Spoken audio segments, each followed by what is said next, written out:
Desde el versículo 11 vamos a leer hasta el versículo 16.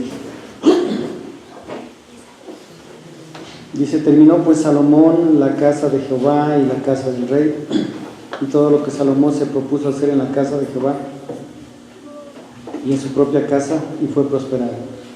Y apareció Jehová a Salomón de noche, y le dijo: yo he oído tu oración y he elegido para mí este lugar por casa de sacrificio.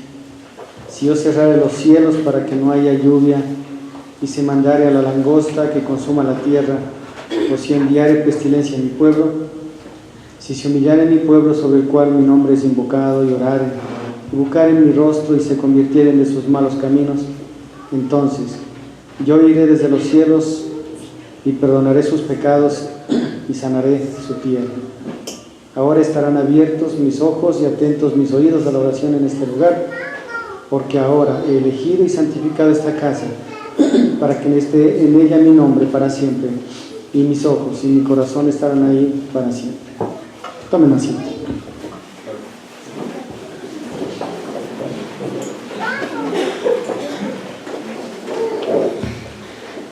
Los planes de Dios son perfectos y sus designios son muy claros. Es hermoso ver cómo la vida de hombres comunes y corrientes, como el caso de David, de José, de Daniel, de Abraham, de Isaac y de Jacob, fueron puestos en las manos de un Dios que hizo con seres pecadores imperfectos una obra perfecta. Nosotros sabemos que David había propuesto en su corazón levantar el templo para el Señor, pero el Señor, a causa de la desobediencia de David y a causa de que él, por su pecado, se convirtió en un hombre de sangre, el Señor le quitó ese privilegio y le dijo: no te preocupes, pero sobre tu descendiente estará ese honor. Y fue así que el hijo de David, Salomón, fue quien edificó la casa de Jehová. El rey David si nosotros analizamos el versículo 11, dice: terminó pues Salomón la casa de Jehová y la casa del rey, y todo lo que Salomón se propuso hacer en la casa de Jehová y en su propia casa fue prosperado. Dice que hubo una propuesta en el corazón de Salomón y Dios prosperó esa propuesta. Nosotros vemos aquí, en primer lugar, un hombre que decide hacer la voluntad de Dios. Y para decidir hacer la voluntad de Dios, primero hay que entender la voluntad de Dios. Nadie puede obedecer lo que no entiende. Y nadie puede hacer si no tiene el poder para hacerlo. Y el poder viene de Dios. Y la gracia viene de Dios. Y Dios había dispuesto no solamente hacer la casa de él, sino la casa de Salomón, y darle todo lo necesario a Salomón para hacerlo. Y lo principal no eran los recursos económicos que Salomón tenía, era el permiso de Dios. Era el permiso del Señor. En todo asunto donde está la voluntad de Dios y está el permiso de Dios, esas cosas van a ser prosperadas. Y así fue que se hizo la casa, tanto la del rey como la casa de Jehová. Y el Señor en la noche, dice el versículo 12, apareció Jehová a Salomón de noche y le dijo: yo he oído tu oración y he elegido para mí este lugar para casa de sacrificio. Dice: yo he oído tu oración. Es decir, el Señor había escuchado. La palabra oír no tiene que ver con una actitud física de oír, ¿sí? Es decir, con el acto físico que usted está teniendo en este momento, producto de un sistema sensorial que usted y yo tenemos, que es el oído. No solamente es oír físicamente, sino que el Señor lo que está diciendo ahí: yo he hecho caso a tu oración. Qué hermoso, ¿no es cierto? El todopoderoso Dios de Israel y Dios nuestro le dice: yo te he hecho caso a tu oración y he elegido para mí este lugar como casa de sacrificio. Dice el versículo 3: si yo cerrare los cielos para que no haya lluvia, y si mandare a la langosta para que consuma la tierra, o si enviare pestilencia a mi pueblo. Hermano, mucha gente piensa que solamente las cosas buenas vienen de Dios, y las cosas malas no. Todo, absolutamente todo, viene de Jehová. Eso Job lo reconoció. Hay un asunto muy importante que usted y yo debemos entender. Si bien la maldad no viene de Dios, Dios permite la maldad para corregir a su pueblo. En nuestras vidas debemos entender una verdad. Lo bueno y lo malo viene de parte de Dios, ¿sí? Sin ser Dios, por su santidad, perfección, pureza, diafanidad, inmaculadad, no puede el mal proceder de Él, jamás. Dios permite el mal en muchas ocasiones de nuestras vidas con un propósito perfecto y puro, basado en su conocimiento previo y basado en su plan eterno, en su decreto. Hay ejemplos muy claros en la Biblia de eso, ¿sí? Nunca quiso que Abraham descienda a Egipto, jamás, pero Dios le permitió, para a través de lo que iba a venir con Agar e Ismael, corregir a Abraham y con el tiempo corregir a Israel, ¿sí? Dios no quería que los hermanos de José le traicionaran, pero ¿por qué lo permitió? Porque Dios en todo eso iba a preparar a tiempo futuro la preservación de todo su pueblo en Egipto, en el tiempo de la hambruna, ¿sí? Dios nunca va a ser el autor del mal, jamás, pero Él lo permite con propósitos definidos. Él dice claramente: si yo cerrare los cielos para que no haya lluvia, clarito dice yo. Dice: y si mandare a la langosta para que consuma la tierra, ¿quién dice? Yo, dice. O si enviare pestilencia a mi pueblo, ¿quién dice? Yo, Él.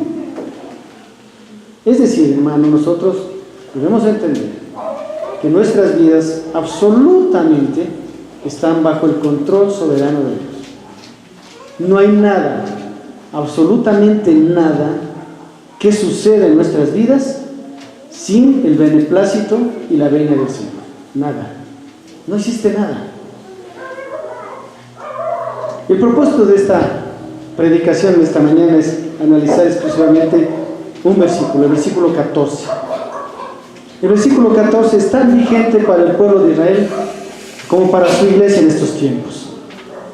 Segunda de Crónicas 7. ¿Sí? ¿Sí? No Primera de Reyes, no Primera de Samuel. Segunda de Crónicas capítulo 7. Creo que estaban un poquito perdidos por ahí, no hay problema. Pero este versículo a mí me encanta porque no solamente determina la buena voluntad de Dios sobre su pueblo Israel, sino hoy nosotros, su iglesia, su pueblo, determina la buena voluntad para con su pueblo. En este versículo dice: si se humillare mi pueblo sobre el cual mi nombre es invocado. En ese tiempo el pueblo en el cual había depositado el nombre del Señor se llamaba Israel. Hermano, depositar el nombre, ¿sabe qué significa? Significa algo maravilloso. Significa que Dios, entre todos los pueblos de la tierra, a ellos los había escogido. Y el Señor les había dicho: Israel, yo no te escojo por ser la nación más grande ni la nación más poderosa. Yo no te escojo por eso. Yo te escojo porque mis ojos te han mirado con misericordia. Le escogió a Israel, sobre él puso su nombre, sobre él puso su firma, en pocas palabras. ¿Se acuerdan? En el pasado decíamos: con que tú me des tu nombre, basta. ¿Se acuerdan? Ahora ya ni las firmas, ni los papeles, ni nada sirve ya. Cuando queremos perjudicar a alguien, no importa si firmamos papeles, no interesa. En los de antes, ¿se acuerdan? Decía: yo te doy mi nombre, yo te doy la palabra. Y la palabra era suficiente, hermano. Ahora ni papeles sirven. Lo que el Señor le está diciendo: Israel, sobre ti he puesto mi palabra, mi firma. Pero Israel muchas veces abandonó al Señor. Pero Israel muchas veces traicionó el nombre del Señor. Pero Israel muchas veces cuestionó al Señor. Israel decidió no obedecer a Dios. Dice: si se humillare. La actitud de humillación de Israel debía ser una actitud de postración ante Dios. Cuando escuchamos esta frase, dice: tal persona es postrada, ¿qué significa? que no puede hacer nada por sí sola. Cuando la Biblia dice, si se humillare mi pueblo, significa si este pueblo se declarare inválido delante de mí. Es decir, que no puede hacer nada sin la ayuda de Jehová. ¿Saben lo que Dios quiere? No quiere una iglesia activa. Una iglesia que haga de todo. Escuelas, colegios, universidades, centros de rehabilitación. No, Dios quiere una iglesia postrada ante Dios. Dios quiere hijos postrados ante Él. Eso quiere Dios. Él le dice, si se postrare mi pueblo, en pocas palabras, si el pueblo sobre el cual deposité mi firma, mi palabra, mi beneplácito, mi elección, se declarara inválido delante de mí, es decir, ya no hiciera nada que no esté dentro de mi voluntad, y oraren. El pueblo de Israel se había olvidado de orar. El pueblo de Israel se había olvidado de invocar el nombre de Jehová. El pueblo de Israel era un pueblo que hacía muchas cosas, pero hacía fuera de la voluntad de Dios. Y les dicen, este pueblo tiene que postrarse, este pueblo tiene que invocar mi nombre, este pueblo tiene que orar, este pueblo tiene que buscar mi rostro. Es por eso la situación. Salomón construyó el templo y recibió el beneplácito de Dios en su propuesta santa, y Dios había decidido sobre ese lugar mostrar su presencia, pero este lugar debía ser usado para las cosas para las cuales Dios había permitido que Salomón lo construya, y sobre todo para lo cual Dios lo había diseñado. Se convirtieran de sus malos caminos, dice. Convertirse significa cambiar de dirección, significa regresar al camino real, significa regresar a la propuesta santa de Dios, para lo cual lo había diseñado a Israel, al cual le había llamado luz de las naciones. A él le había dicho, tú serás luz de las naciones. Pero tristemente Israel se había convertido en una densa oscuridad.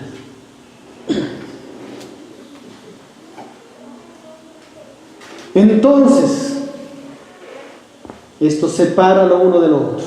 Sin lo uno, no hay lo otro. Sin lo otro, no puede haber lo uno. Dice, si tú te humillas, pueblo de Israel, sobre tu nombre de tu Dios, sobre el cual yo he puesto la firma en mi palabra, sobre ese nombre santo que debe ser invocado, y oraren y buscaren mi rostro, Israel, y se convirtieren de sus malos caminos, solamente allí yo oiré desde los cielos, perdonaré sus pecados y sanaré. 3 actos de un Dios que puede hacerlo todo, más allá de lo que nosotros podemos pensar. Israel necesitaba cambiar de rumbo. El versículo 15 decreta de una manera hermosa que los ojos del Señor y los oídos del Señor estarán atentos a la oración que se haga en esa casa diseñada, consagrada solamente para el Señor. Porque ahora, dice el versículo 16, he elegido y santificado esta casa para que esté en ella mi nombre para siempre, y mis ojos y mi corazón estarán ahí para siempre. Estaba revisando Éxodo nuevamente, y en las vestiduras sacerdotales había una especie de diadema en el sacerdote, que estaba como frontal, y que decía, santidad a Jehová, Kadosh. Santidad a Jehová. Y yo analizaba en los contextos, decía, ¿por qué en la frente? Porque en la frente está el centro de nuestros pensamientos. Lo que quería decir es que el sacerdote, su pensamiento principal debía ser Jehová y la voluntad de Dios en él. ¿Cómo podemos nosotros aplicar a nuestra vida en estos tiempos tan difíciles, tan complicados, donde la iglesia tiende a pervertir el llamado del Señor, donde cada uno de los creyentes tenemos tendencias a irnos por otros lados diferentes al llamado principal de nuestro Señor? ¿Cómo debe responder la iglesia? Si este texto hubiera sido solo para Israel, entonces solo prediquemos el Nuevo Testamento. Pero no fue solo para Israel. La palabra de Dios es para el pueblo de Dios, y nosotros somos el pueblo de Dios. Somos un pueblo declarado santo por la gracia, la misericordia, la bondad y la obra del Señor Jesucristo. Hermano, si a causa de nuestro pecado y de la manera pecaminosa que tal vez hemos vivido, ha venido sobre nosotros desgracias, calamidades, cosas de las cuales están dentro del permiso de Dios, y han golpeado, y han lastimado, y han dañado nuestro corazón y muchas veces nuestra familia. La pregunta, debemos reconocer en primer lugar que eso también vino de parte de Dios, porque Satanás no hace lo que él quiere. Satanás actúa con el permiso de Dios. En primer lugar, hermano, si ha venido desgracia sobre nuestra casa, debemos primero reconocer que en medio de todo eso estuvo el permiso santo de Dios. ¿Por qué? Es un diagnóstico que tenemos que hacer usted y yo en nuestro corazón. Nadie nos puede decir eso. Porque muchas veces en el consejo de un pastor, de un líder, de alguien, puede ser, es que yo creo que puede ser por esto, hermana o hermano. No. Ese diagnóstico tiene que ser a solas, usted y yo con el Señor. Siempre y cuando haya humildad. Siempre y cuando haya, hermano, dentro de nosotros el deseo verdadero de entender la propuesta santa de Dios. Porque, hermano, Job entendió eso. Y a su mujer le dijo: tú quieres actuar y pensar como esas mujeres insensatas que no conocen de Dios. Pues, esposa, yo quiero decirte una cosa: recibiremos de Dios solo lo bueno y no lo malo. Y en todo esto, Job no pecó, encontrando despropósito en todas las cosas que Dios había plantado. Usted y yo, delante de un Dios santo, hermano, debemos entender qué ha sucedido en el transcurso de nuestra vida como creyentes, las decisiones que hemos tomado, las cosas que hemos hecho, los apuros en muchas ocasiones que han llevado a la situación en la cual hoy nos encontramos. No podemos echarle la culpa a Dios, pero sí debemos reconocer que lo ha permitido, porque nosotros hemos hecho las cosas mal delante de Dios. Humillación no solamente es postrarse delante de Dios, sino reconocer qué sucedió en nuestras vidas. En pocas palabras, hacer un acto de contrición. Es necesario hacerlo, hermano. Mi Señor claramente le dice al pueblo de Israel, nos dice a nosotros, hermano, hay un versículo en la Biblia que dice: cuando Dios cierra una puerta, nadie la abre, hermano. Usted puede hacer lo que quiera, no pasa nada. Dice: porque el camino del hombre es del hombre, pero Jehová pesa los corazones.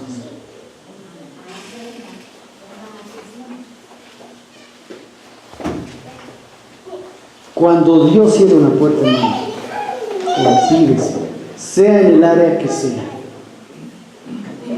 Nadie puede, por más que quiera, doblegar la voluntad de Jehová. Nadie. Porque Él es Dios. Pero cuando Él abre una puerta, nadie la puede cerrar. Absolutamente nadie.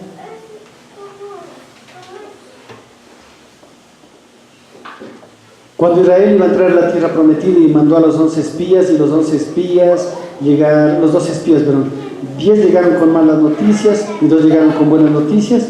Los 2 tenían la visión que tenía Dios, los otros 10 tenían una visión humana. Ellos miraban los gigantes, ellos miraban las cosas difíciles, los 2 miraban la tierra que Dios les había prometido. Tierra que fluye leche y miel, racimos de uvas de este porte y todo hermoso. Depende de la mirada que tengamos en las situaciones, hermano.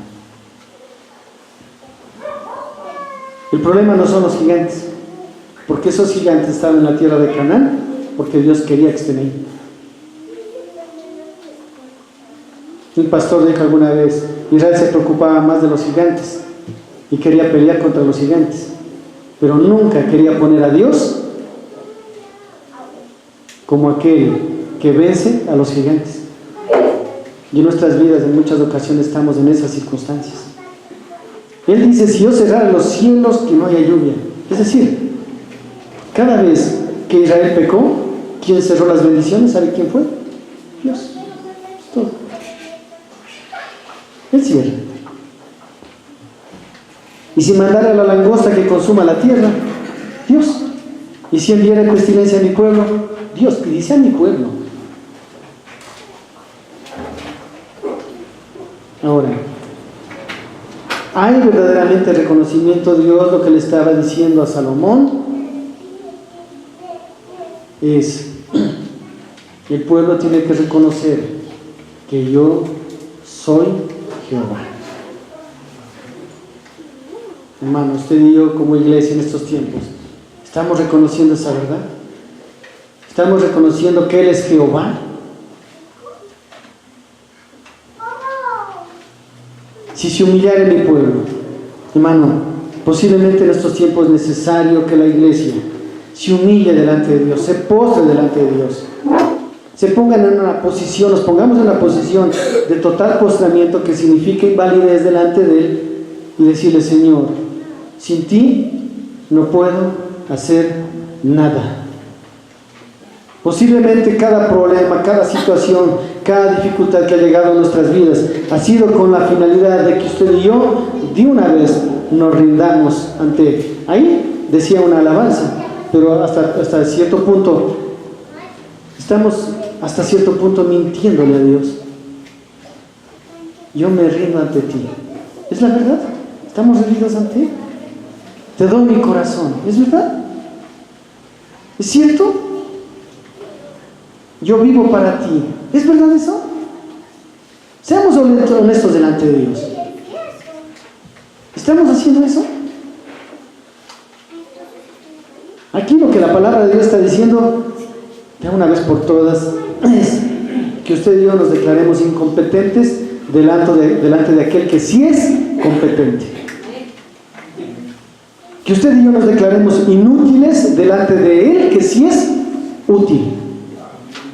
Que usted y yo nos declaremos que no podemos hacer nada delante de Él, que sí puede hacer todo.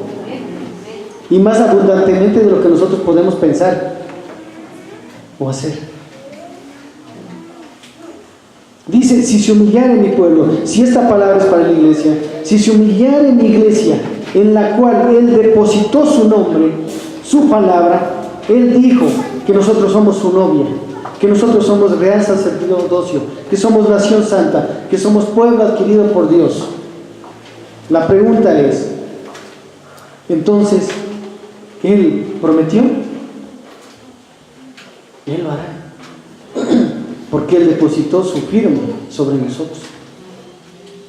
Y en Filipenses capítulo 1 versículo 6 dice claramente el apóstol Pablo, porque yo estoy persuadido en esto, que aquel que en vosotros comenzó la buena obra la perfeccionará. Y Él es fiel. Y Él no es hombre para que mienta, ni hijo de hombre para que se arrepienta. Si Él dijo que lo hará, Él lo hará, hermano. Si Él dijo que tomará la vida de mis hijos, Él lo hará. Yo le creo. Si Él dijo que tomará la vida de sus hijos, debe creerle, porque lo hará. Y para eso posiblemente pueden pasar en la vida de sus hijos cosas dolorosas, cosas tristes, sí, pero lo hará, porque Él es Jehová. Y Él no miente. Él no miente. Si Él tiene que quebrantarnos, humillarnos, para que nosotros nos rindamos delante de Dios, lo hará. Y lo hará las veces que sean necesarias, dependiendo de nuestra necedad. Israel fue bien sabio, por eso 40 años estuvo en el desierto. Y era un camino de ¿cuántos días? 40 días. De 40 días, que es un poco más de un mes, a 40 años. ¿Por qué? Y sabe que muchas veces nosotros estamos dando vueltas en el mismo sitio. ¿Por qué? Porque no hemos aprendido. Cuando la lección no se aprende, hermano, acuérdese, la prueba viene igualita.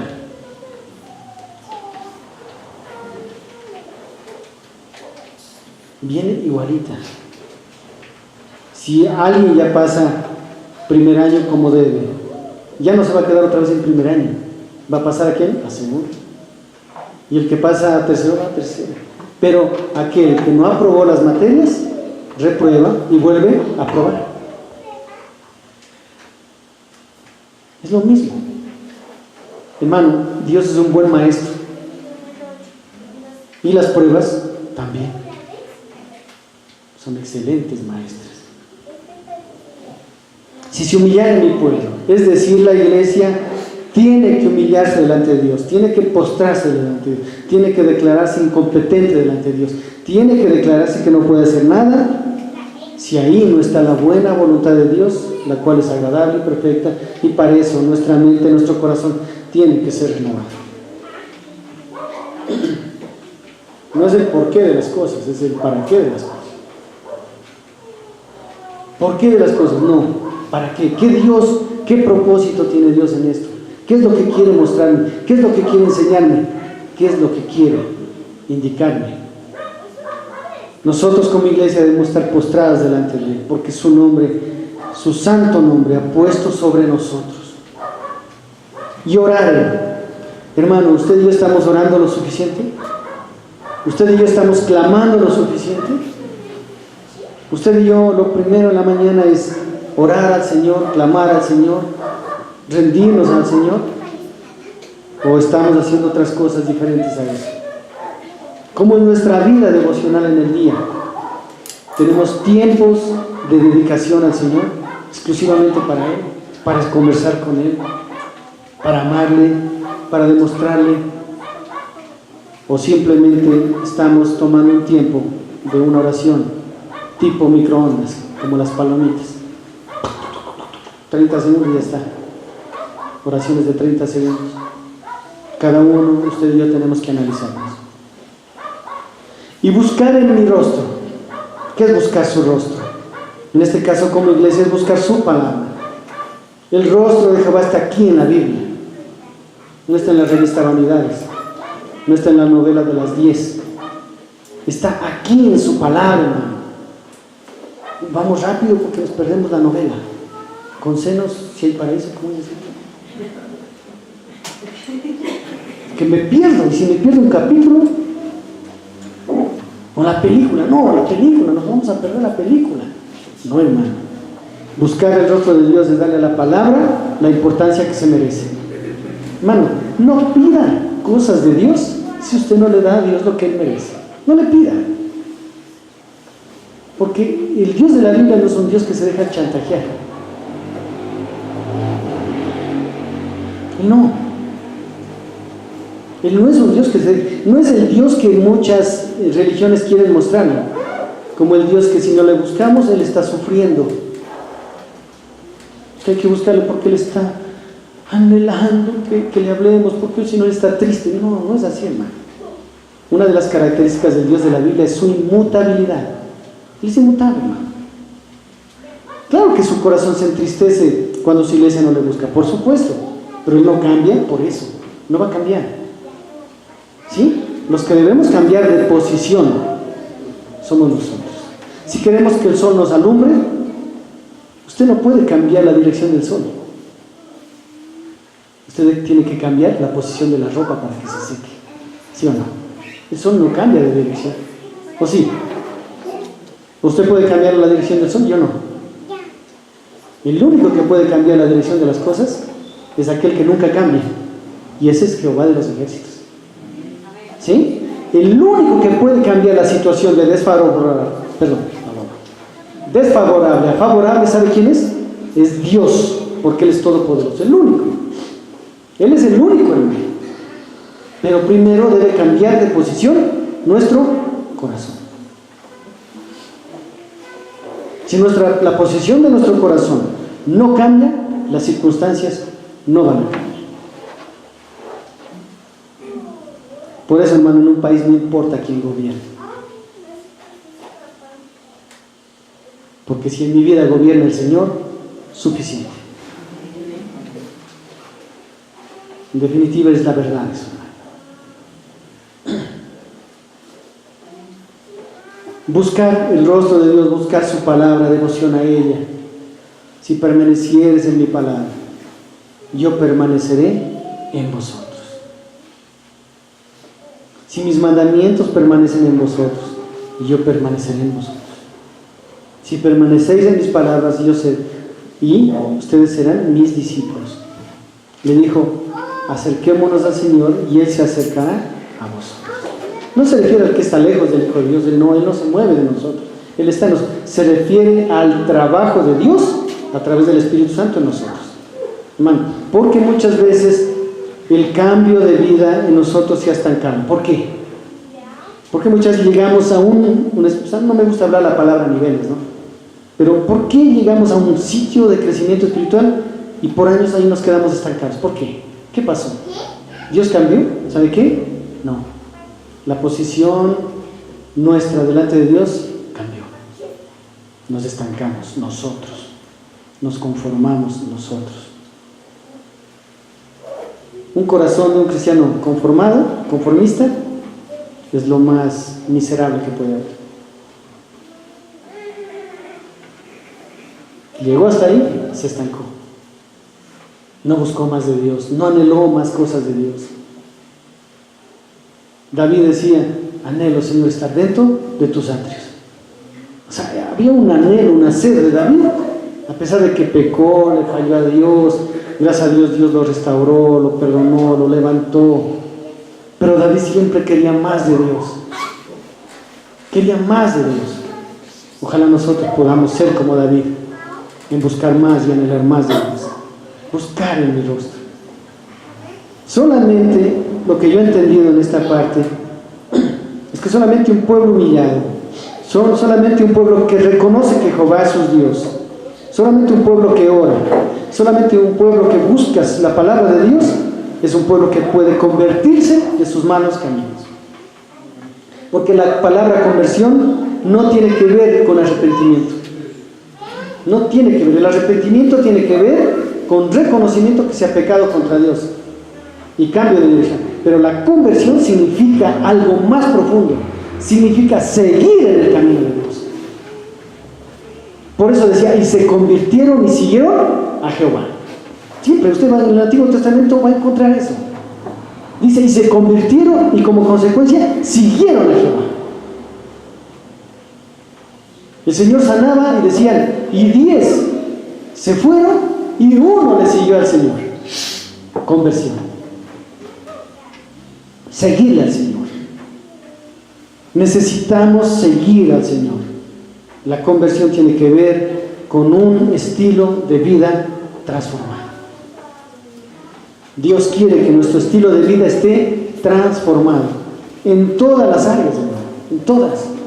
No se puede decir que solamente estoy transformado en el área espiritual y el área económica no ha sido transformada. Me arrepentí. Estoy haciendo las cosas bien espiritualmente. Ya no tengo pensamientos raros, amo a mi esposa, pero el manejo de mi economía está mal. No, está mal, hermano, si la conversión es total, pues. La conversión es cómo me comporto en la iglesia, cómo me comporto con mi esposa, cómo me comporto con mis hijos, cómo me comporto en mi economía, cómo hago mis negocios. ¿Sí? Todo eso tiene que ver con conversión. Hermano, si no ordeno todo eso, pregunta, ¿cómo Dios va a ordenar mi vida?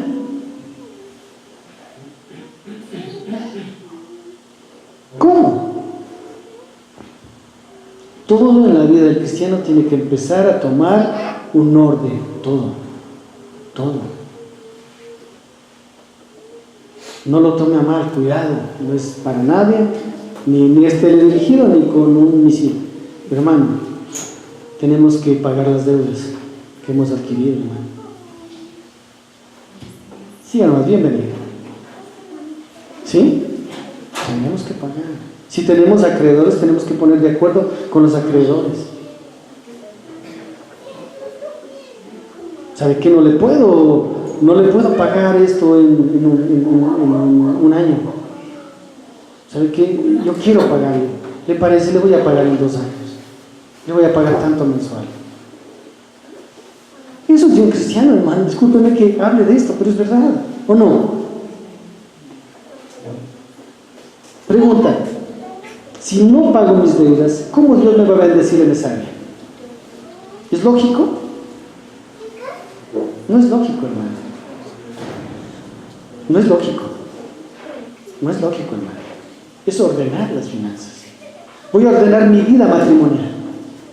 ¿Sabes qué, esposa? Yo me he dado cuenta que no he hecho esto y esto por ti, y debería hacerlo, porque la Biblia dice que yo como esposo debo hacerlo. Yo te voy a pedir perdón, pero quiero cambiar. Voy a cambiar. Ora por mí. Oremos juntos. Que Dios nos ayude, ¿sí? La esposa igual, a ordenar las cosas. Los hijos, a ordenar las cosas delante de su padre. Papá, ¿sabe qué? Yo quiero pedirle perdón, yo no le he honrado. Le falta el respeto. Usted me decía a tal hora, yo no llego a esa hora, llego tarde. Estoy haciendo cosas que no se deben. Papá, mamá, perdóname. Voy a ordenar mi vida.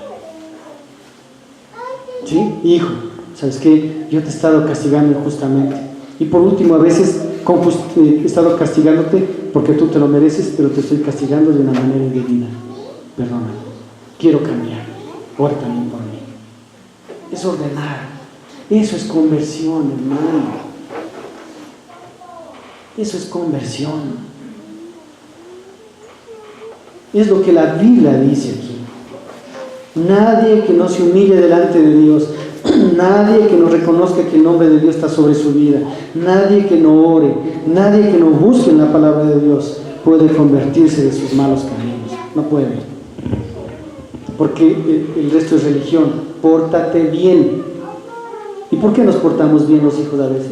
Solo porque el papá nos dé lo que le pedimos. Nada más. Y ahí, como dijo un amigo, dice: uy, papito lindo, ¿qué quieres? Se ha condicionado el corazón de los padres, porque a veces los hijos solamente le dicen palabras bonitas cuando necesitan algo. Y no debería ser así. Debería ser que llaman a los padres, no porque necesitan algo. Quitar eso, porque se condiciona el corazón del padre. Claro, ¿qué querrá? Ahora me llama. Llamarle y decirle: papá, solamente quiero decirte que te amo, que eres muy importante en mi vida, que espero que estés bien, papito. Ah, mi hijo, Dios te pague. Cambiar el corazón del papá. No buscarle solamente porque necesita.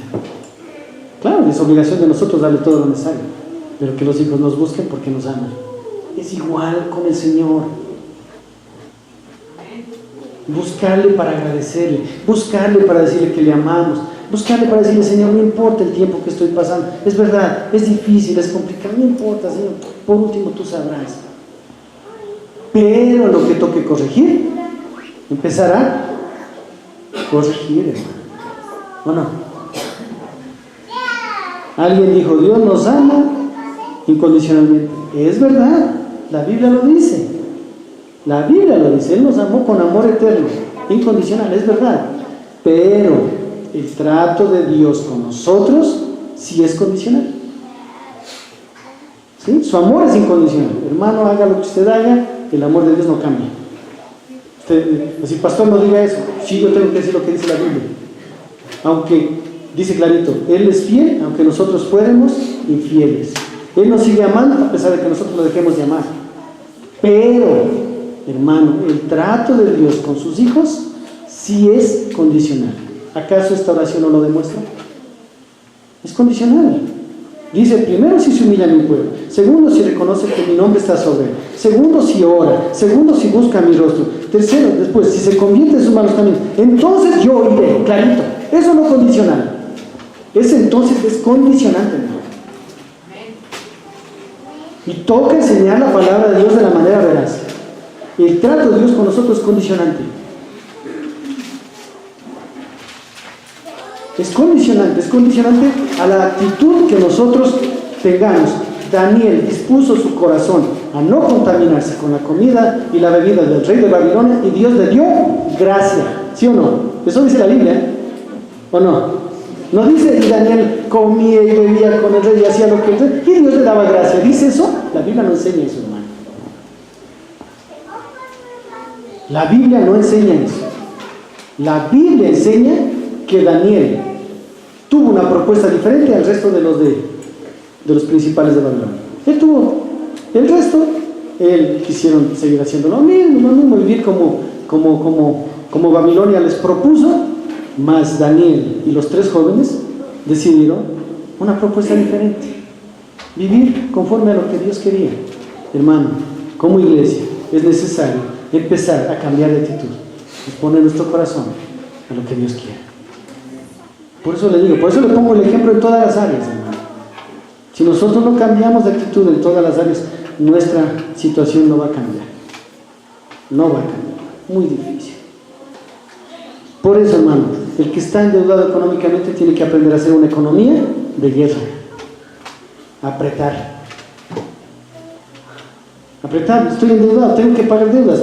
Ah, no, pero me voy de paseo aquí, me voy para allá, hago esto otro. Entonces sigo gastando igual. Pregunta, ¿a qué horas mi economía la equilibro? ¿A qué horas? ¿En qué momento? Hermano, no es así. No es así. O sea, si yo tengo que ordenar las cosas, las voy a hacer conforme a lo que Dios quiere. La palabra de Dios nos dice claramente. Entonces ahí la Biblia dice, entonces, y esto habla la iglesia ahora, entonces yo iré desde los cielos. Yo decía esta palabra hoy que tiene que ver con ¿qué?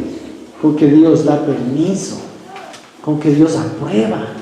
Hermano, lo más bello, o no, en una oración, cuando Dios oración la contesta positivamente, ¿sí o no?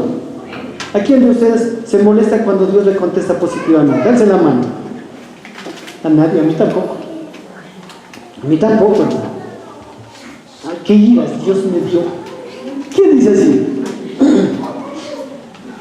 ¿Habrá algún cristiano así? Salvo esos súper humildes, ¿no? Hay unos súper humildes, hermano. Súper humildes.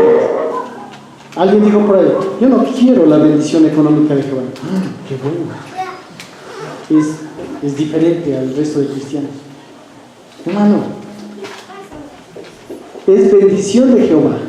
Pregunta, si es bendición de Jehová en una área, ¿es bueno o malo? Ah, ya. O sea, entre comillas, teniendo una falsa espiritualidad, estoy diciendo que la bendición de Jehová, que es buena, a mí no me gusta. Eso no es humildad, hermano. Eso no es humildad. Eso no es humildad. ¿Sabe qué es eso? Falsa humildad. Eso es falsa humildad. Arrogancia hasta cierto punto. Orgullo. Hermano, si las bendiciones de Dios no causan tristeza, dice la Biblia. Y la Biblia dice, las bendiciones de Jehová añaden y no causan tristeza. El hecho de que muchos pastores quieran estafar a la iglesia del Señor haciéndoles pactar y tantas cosas, hermano, no quita que la bendición de Jehová es hermosa, es bella, ¿sí o no? Y necesitamos o no necesitamos la bendición de Jehová. Necesitamos la bendición de Jehová. Entonces dice, entonces yo iré desde los cielos, ¿sí? Él da permiso, Él abre la puerta. Y me gusta esto, porque comienza por lo más importante. ¿Se acuerda que el pueblo se había alejado de Dios y había pecado contra Dios? Entonces el pueblo lo primero que tenía que reconocer es reconocer que había pecado contra Dios. Por eso el contexto principal es este. Dice, entonces yo iré desde los cielos, perdonaré sus pecados, sanaré su tierra. 3 cosas muy importantes en la vida cristiana. Lo más importante para el creyente es lo espiritual. Lo más fundamental. ¿Sí o no? ¿Por qué? Porque lo espiritual pone realmente mi principal necesidad de Dios como creyente. Su principal y mi principal necesidad de Dios es estar en comunión con Él. Hermano, se puede tener todas las riquezas de este mundo, pero sin la comunión con Él no sirve de nada. Ahí el Señor le dijo al hombre necio, al rico necio, cuando Él dijo: alma mía, regocíjate. No le dijo regocíjate en Jehová. ¿Cuántos bienes tienes? Y el Señor le dijo: necio, ¿no sabes que hoy vienen a pedir tu alma? ¿Y qué darás tú en recompensa por ella? Nada, pues. Porque ni todo el dinero que hay en el universo, ni todo el oro que hay en el universo puede pagar el precio de un alma, de una vida. Pero sí, Cristo Jesús en la cruz pagó el precio de todos nuestros pecados, por lo tanto de todas nuestras almas. Entonces dice claramente: entonces oiré desde los cielos y perdonaré sus pecados. Es decir, lo primero que un cristiano debe pedir a Dios es perdón por sus pecados. Lo primero. Y para pedir perdón de sus pecados, es un pueblo que primero se ha humillado ante Dios, ha reconocido que el nombre de Jehová está sobre nosotros, ha orado, ha buscado la palabra de Dios, y a consecuencia de esto, la palabra de Dios me ha mostrado dónde yo debo cambiar de actitud, dónde debo dejar malos pasos. Porque caminos tiene que ver con pasos, caminos tiene que ver por dónde estoy transitando. Usted y yo debemos analizar muy profundamente con quién nos llevamos, qué hacemos, por dónde estamos, qué cosas estamos. Todo eso tenemos que analizar, hermano, profundamente. Eso nos va a llevar a una conversión real, a un cambio de actitud real. Y ahí podemos orar a Dios pidiendo primero perdón de nuestros pecados, y como consecuencia de eso, Él promete sanar la tierra, sanar nuestro corazón. Él promete, hermano. Sabe que en la iglesia a veces hay muchos corazones lastimados, muchos corazones heridos, muchos corazones con ira, con enojo, con amargura, con resentimiento, con falta de perdón. Necesitamos, hermano, limpiarnos de todo eso. Y solamente el Señor puede sanarnos. Únicamente el Señor puede sanar nuestros corazones. Él es el único. Él es Jehová Rafa, el que sana nuestros corazones. Pero necesitamos hacer todo esto. Y ahí el Señor dice: ahora estarán abiertos mis ojos y atentos mis oídos a la oración de este lugar. En ese tiempo el templo era el sitio donde se oraba. Hoy, ¿cuál es el templo? Somos nosotros.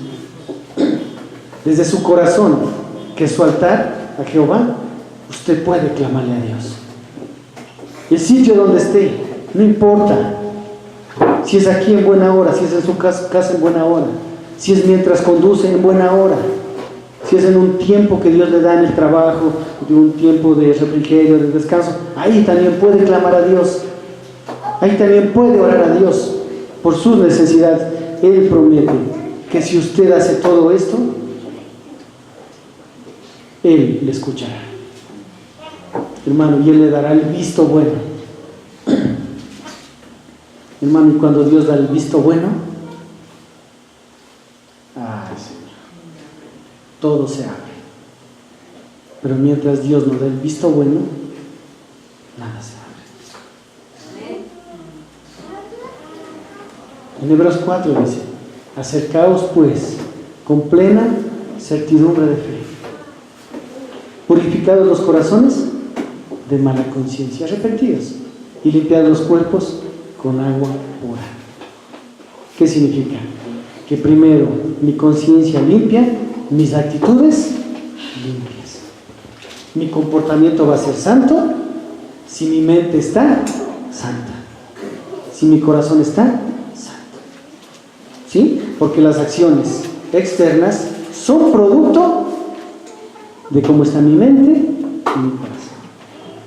Cada comportamiento suyo y mío externo demuestra cómo está nuestro corazón y nuestra mente. ¿Sí? Pastor, yo soy así. Cambie. Si es así, cambie. Cambie. ¿Cómo se cambia? Renovando mente, renovando el corazón. Y es lo mismo que hemos visto acá. Es lo mismo aplicado al Nuevo Testamento. Conectado al Nuevo Testamento, porque la Biblia se conecta. Si mi pueblo se humillare, sobre el cual mi nombre es invocado, y orar en buscar en mi rostro, se convirtiera en sus manos caminos, entonces desde los cielos oiré su oración, perdonaré sus pecados y sanaré su tierra. Hermano, la sanidad en el corazón no es producto de un taller de una semana. Taller sanidad del corazón. Y sale peor que antes. No, la sanidad del corazón es producto de una correcta relación con Dios. Si nuestro corazón todavía está herido, lastimado, con orgullo, ira, resentimientos, amargura, es porque nuestra relación con Dios está bien mal. Bien mal. Está bien mal. Entonces, ¿qué debe mejorar? Es que, pastor, debe cambiar mi esposo, debe cambiar mi esposa, deben cambiar mis hijos, deben cambiar mis jefes. No, usted y yo debemos cambiar. Nosotros posiblemente no podamos cambiar a nadie, porque no podemos cambiar a nadie, nuestra esposa, nuestro esposo, nuestros hijos, los mismos seguirán hasta el final, pero sí podemos cambiar la manera como actuamos con ellos. Entonces se puede cambiar. ¿Y de eso de quién depende? De nosotros. ¿Sí o no? De nosotros. Entonces, ¿qué tenemos que hacer? Ir a los atrios del Señor, clamar a Dios. Pero clamar, hermano. ¿Sabe qué? Pastor, ore por mis necesidades. Yo voy a orar. ¿Y usted está orando? Claro, si está orando, gloria a Dios. Vendrá el miércoles a la reunión de oración. Bueno, los que no pueden, me queda viendo raro por ahí. No, es que no pueden, pues hermano. Pero los que si pudieran deberían venir a clamar a Dios, a orar, pues, a pedir a Dios. ¿Sí o no? Entonces, hermano, espero que esta palabra le haya bendecido a su vida. Anhelo en mi corazón que Él haya refrescado su mente para empezar a tomar actitudes diferentes. ¿Sí? Dios es un Dios que no está lejano, como muchos piensan. Dios está más cercano de lo que usted piensa. Acercaos a Dios y Él se acercará a vosotros. Y vosotros, los de doble ánimo, purificad vuestros corazones. ¿Qué tenemos que hacer? Purificar nuestros corazones. ¿Cómo lo hacemos? Humillándonos delante de Dios. Hermano, cosas bonitas van a pasar en su vida, estoy seguro. Pero haga las cosas conforme a lo que Dios quiere. ¿Sí? De lo contrario, tirulín, pim, pam, tirulín, pim, pum, nada. Los únicos que podemos cambiar delante de Dios somos nosotros. ¿Sí? Así las circunstancias aparentemente no cambian, cambiamos nosotros. Pónganos de pie. Amado Dios, queremos darte gracias en esta mañana por tu palabra. Queremos suplicarte por la vida de cada uno de mis hermanos, que esta palabra haya llegado hasta lo más profundo de sus corazones, conforme al propósito tuyo, con lo cual la diseñaste.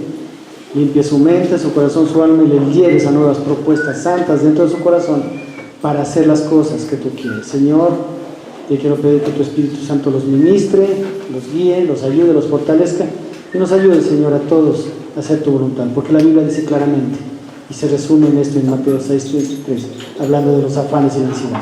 Mas primeramente buscad el reino de Dios y su justicia, y el resto de cosas, tú que eres fiel, nos añadirás en abundancia conforme a tu gloria y a tu honra. En Cristo Jesús. Amén y amén.